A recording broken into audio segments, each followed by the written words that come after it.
Hi friends, ఈ వీడియోలో మనం జావాస్క్రిప్ట్ ఈవెంట్స్ గురించి చూద్దాం. HTML events are things that happen to HTML elements. When JavaScript used in HTML pages, JavaScript can react on these events. So events అంటే things అన్నట్టు. అంటే ఇప్పుడు మనం బటన్ క్లిక్ చేసినప్పుడు డేట్ డిస్ప్లే అవ్వాలి. సో ఇది ఒక ఈవెంట్. అలాగే an HTML event can something the browser does or something user does. So అంటే మనకి బ్రౌజర్ అంటే మనం బ్రౌజర్ని ఓపెన్ చేయగానే ఒక పాపప్ బాక్స్ డిస్ప్లే కావాలి. సో ఇది బ్రౌజర్ ఈవెంట్స్ అంటారు. లేదు, యూజర్ సంథింగ్ టెక్స్ట్ని కాపీ చేసుకున్నప్పుడు ఒక ఈవెంట్ జరగాలి. సో దీన్ని యూజర్ ఈవెంట్స్ అంటారు అనమాట. సో ఏదైనా HTML web page has finished loading అంటే ఇంకా ఎగ్జాంపుల్ చూసుకున్నట్టయితే మనం ఒక పేజ్ని ఓపెన్ చేసాం, అది లోడ్ అయిపోయింది. సో లోడ్ అవగానే ఒక ఈవెంట్ జరగాలి, ఒక పాపప్ బాక్స్ కానీ ఒక మెసేజ్ కానీ డిస్ప్లే కావాలి. అలాంటప్పుడు HTML ఈవెంట్స్ని యూజ్ చేసుకుంటాం. ఫీల్డ్ వాజ్ చేంజ్డ్, ఇన్పుట్ ఫీల్డ్లో మనం ఏదైనా డేటాని ఎంటర్ చేసేటప్పుడు ఒక పాపప్ బాక్స్ వస్తుంది. బటన్ క్లిక్ చేసినప్పుడు ఈవెంట్ జరగాలి.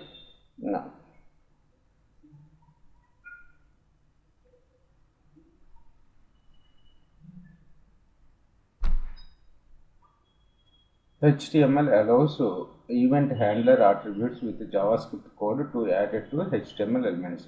ఒక HTML ఎలిమెంట్ తీసుకుని దానికి మనం ఈవెంట్ హ్యాండ్లర్ అట్రిబ్యూట్స్ని కానీ యూజ్ చేసుకుని జావాస్క్రిప్ట్ కోడ్ కానీ రన్ చేసుకున్నట్టయితే రాసినట్టయితే మనకి ఈవెంట్స్ అనేవి అక్కర్ అవుతూ ఉంటాయి. మీరు ఒక ఎగ్జాంపుల్ చూసుకున్నట్టయితే ఇప్పుడు మీకు ఫుల్ ఫ్లెడ్జ్డ్గా క్లారిటీ వస్తుంది. నేను ఇక్కడ ఏం చేస్తున్నాను అంటే మన HTML డాక్యుమెంట్లో బటన్ తీసుకుంటున్నాను. Button type equals to button. అలాగే ఇక్కడ నేను ఆన్ క్లిక్ అనే ఆట్రిబ్యూట్ను ఒకటే యాడ్ చేస్తున్నాను. బటన్ క్లిక్ మీ అని చెప్పి టెక్స్ట్ పెడుతున్నాను. CLICK క్లిక్ మీ. ఇప్పుడు నార్మల్గా మనకు ఒక బటన్ డిస్ప్లే అవుతుంది. ఓకే, ఈ బటన్ క్లిక్ చేస్తుంటే మనకి ఏమన్నా ఈవెంట్ జరుగుతుందా? జరగట్లేదు. ఇప్పుడు మనం ఏం చేద్దామంటే దానికి ఒక ఈవెంట్ రాద్దాం. సో ఆన్ క్లిక్ అనే ఒక ఆట్రిబ్యూట్ ఉంది. ఆన్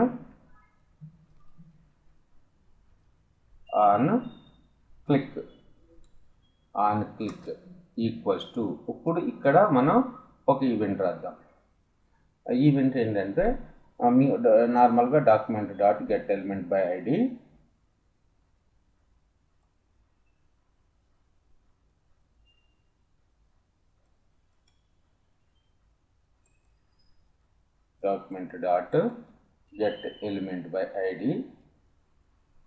ఈక్వల్స్ టు సంథింగ్ ఒక ఐడి ఇద్దాం, D3 అని ఇద్దాం.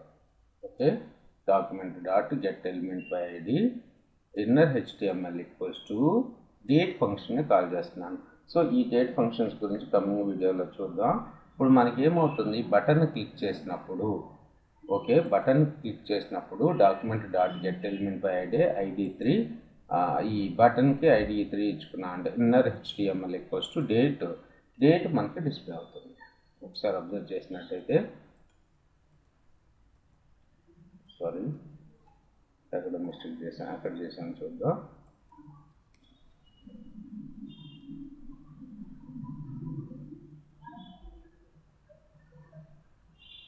ఓకే, ఇక్కడ మనం ID3 అట్రిబ్యూట్ని రాయడం మర్చిపోయాం. Paragraph ID equals to ID3.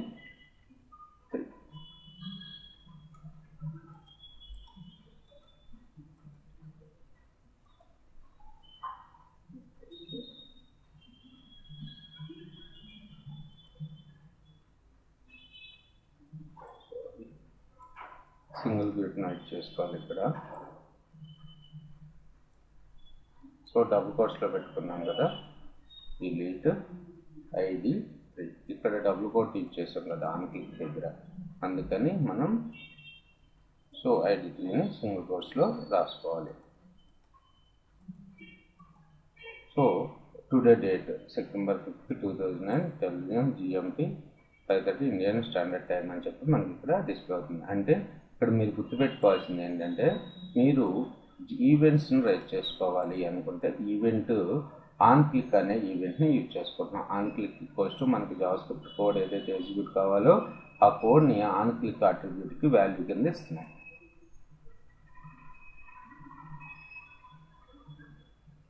So ఒకవేళ మీరు ఐడి ఇవ్వకపోతే ఏం జరుగుతుంది?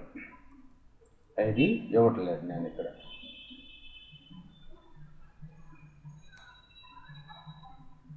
So get element by ID, ఇలా ఐడినే ఇవ్వట్లేదు. ఏం జరుగుతుందో చూడండి, ఏమి రావట్లేదు. నాకు ఇప్పుడు బటన్ మీదే నాకు డేట్ అనేది డిస్ప్లే కావాలి. దిస్ డాట్ చూడండి, ఐడి అవసరం లేదు కదా, inner HTML equals to date అని రాసేసాను. Inner HTML equals to date. ఇప్పుడు ఏమన్నా వర్కౌట్ అవుతుందో లేదో చూడండి.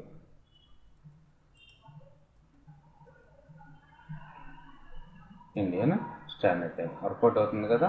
లేదు అనుకుంటే ఒకవేళ మీకు కొన్ని బ్రౌజర్స్ సపోర్ట్ చేయదు, అలాంటప్పుడు దిస్ కీవర్డ్ని యూజ్ చేసుకోండి. This dot inner HTML equals to date.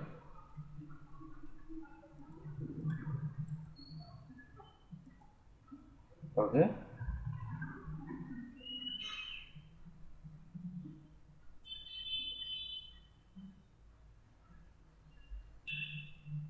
ఇప్పుడు నేను ఏం చేస్తున్నాను అంటే button type equals to button on click equals to document dot get element by ID ID3 inner HTML equals to నేను ఇప్పుడు మనం ఇంతకు ముందు క్రియేట్ చేసిన ఆబ్జెక్ట్ స్టూడెంట్ డాట్ ఎస్ నేమ్ను మెన్షన్ చేశాను. ఎస్ నేమ్ ఏముంది? వెంకట్. మనం ఇప్పుడు బటన్ క్లిక్ చేసినప్పుడు నాకు ID3 దగ్గర ఏం డిస్ప్లే కావాలి? వెంకట్ అని చెప్పి డిస్ప్లే కావాలి. ఓకే, ఇప్పుడు నాకు Venkat age is Venkat student age is 21 Venkat VLR అని చెప్పి డిస్ప్లే కావాలి అంటే మనం ఏం చేయాలి? ఈ కోడ్ని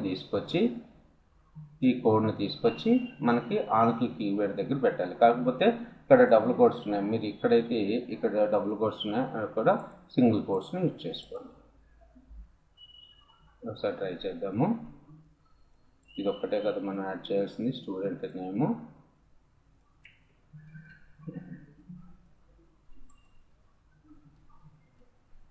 ప్లస్ ఈ single quotes sorry delete comma sorry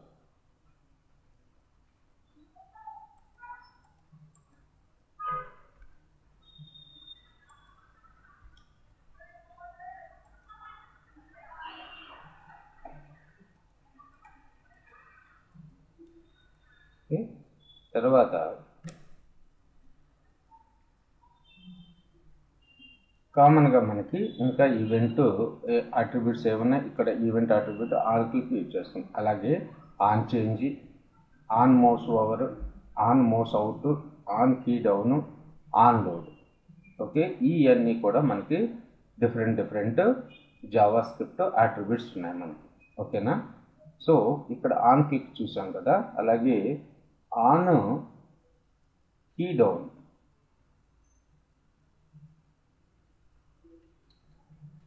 చూడండి ఇప్పుడు ఆన్ కీ డౌన్ అని చెప్పి ఇచ్చాను. ఆన్ క్లిక్ బేస్లో ఆన్ కీ డౌన్. ఇప్పుడు మనం కోడ్ రన్ చేస్తున్నాం. ఇప్పుడు చూడండి మనకి ఇక్కడ మౌస్ని క్లిక్ చేస్తానికి ట్రై చేస్తున్నాం, వర్కౌట్ అవ్వట్లేదు. మీరు ఇక్కడికి వచ్చి ఒక కీవర్డ్ ఏదైనా మౌస్ మన కీబోర్డ్ కీని క్లిక్ చేయండి. కర్సర్ని ఇక్కడ తీసుకొచ్చి కీబోర్డ్ కీని క్లిక్ చేస్తే మనకు అవుట్పుట్ అనేది డిస్ప్లే అవుతుంది. అలాగే ఇంకా ఏమేమి ఉన్నాయి? On mouse over, on MOUSE mouse OVER mouse over. ఇప్పుడు ఏంటి? మౌస్ దాని దగ్గరికి వెళ్ళగానే డిస్ప్లే అవ్వాలి. ఓకే, చూడండి మౌస్ దాని దగ్గర తీసుకెళ్తున్నాను, అప్పుడు మనకి అవుట్పుట్ అనేది డిస్ప్లే అవుతుంది. సారీ, మౌస్ని అక్కడికి వెళ్ళగానే. అలాగే మౌస్ అవుట్ అంటే మౌస్ బయటికి రాగానే డిస్ప్లే అవుతుంది. ఎందుకంటే రైట్ మౌస్ అవుట్.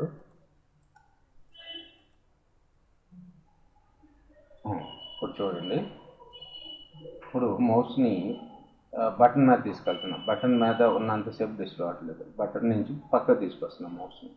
అప్పుడు మనకి అవుట్పుట్ అనేది డిస్ప్లే అవుతుంది. అలాగే ఆన్ లోడ్ అవగానే డిస్ప్లే అవ్వాలి. On key down, on click, on change and HTML element has been changed, అప్పుడు మనకు అవుట్పుట్ డిస్ప్లే కావాలి. ఇవన్నీ కూడా కమింగ్ వీడియోస్లో ఇంకా చూద్దాం డిఫరెంట్ ఎగ్జాంపుల్ తీసుకుని. అలాగే what can JavaScript do? Event handlers can be used to handle and verify user input, user actions and options. Users actions and actions. ఒకటి చూడండి, మీరు ఏదైనా ఒక ఫామ్ను ఫిల్ చేస్తున్నారు. ఇప్పుడు మీరు జీమెయిల్ కొత్త అకౌంట్ క్రియేట్ చేద్దాం అనుకుంటున్నారు. అప్పుడు ఎంటర్ యువర్ ఫస్ట్ నేమ్ అని లాస్ట్ నేమ్ అని ఎలా అడుగుతుంది కదా. కొన్ని మ్యాండేటరీ ఫీల్డ్ మనం ఫిల్ చేయకుండా వచ్చినప్పుడు అప్పుడు మనకి ప్రీడిఫైన్డ్ టెక్స్ట్ ఈవెంట్స్ కింద డిస్ప్లే అవుతుంది అన్నమాట. Please fill this text again అలాగే. లేకపోతే మనం ఇన్వాలిడ్ క్యారెక్టర్స్ ఏదైనా ఎంటర్ చేస్తున్నాం, అలాంటి మూమెంట్లో JavaScript events handle events fire అవుతూ ఉంటాయి. దానికి సంబంధించి కోడ్ రాయాల్సి వస్తుంది. అదంతా చూద్దాం. Things that should be done every time page loads, things that should be done when the page is closed. మీరు ఆన్లైన్లో అప్పుడప్పుడు ఏదైనా ఒక వెబ్సైట్ని క్లోజ్ చేద్దామని ట్రై చేస్తుంటే అది ఒక ఈవెంట్ రైట్ చేస్తుంటే ఒక పాపప్ బాక్స్ ఇచ్చి వచ్చి క్లోజ్ చేయమంటారా వద్దా అని చెప్పి అడుగుతూ ఉంటుంది. Okay. Actions that should be performed when the user clicks a button, content that should be verified when the user inputs the data. HTML, many different methods can be easily left JavaScript work with the events. HTML element attributes can be execute the JavaScript code directly. HTML events attributes can call JavaScript functions. You can assign your own event handler function to HTML elements. You can prevent the events from being sent to the being handled. ఇవన్నీ కూడా మనం JavaScript events use చేసుకుని develop చేసుకోవచ్చు. ఇవన్నీ కూడా coming వీడియోస్లో ఇంకా detail examples చూద్దాం. మీరు ఇక్కడ గుర్తుపెట్టుకోవాల్సింది జావాస్క్రిప్ట్ ఈవెంట్స్ ఏమేమి ఉన్నాయి: on change, on click, on mouse over, on mouse out, on key down, on load. మీరు different examples different objects create చేసుకుని లేకపోతే వేరియబుల్ నేమ్స్ క్రియేట్ చేసుకుని ఒకసారి ట్రై చేయండి.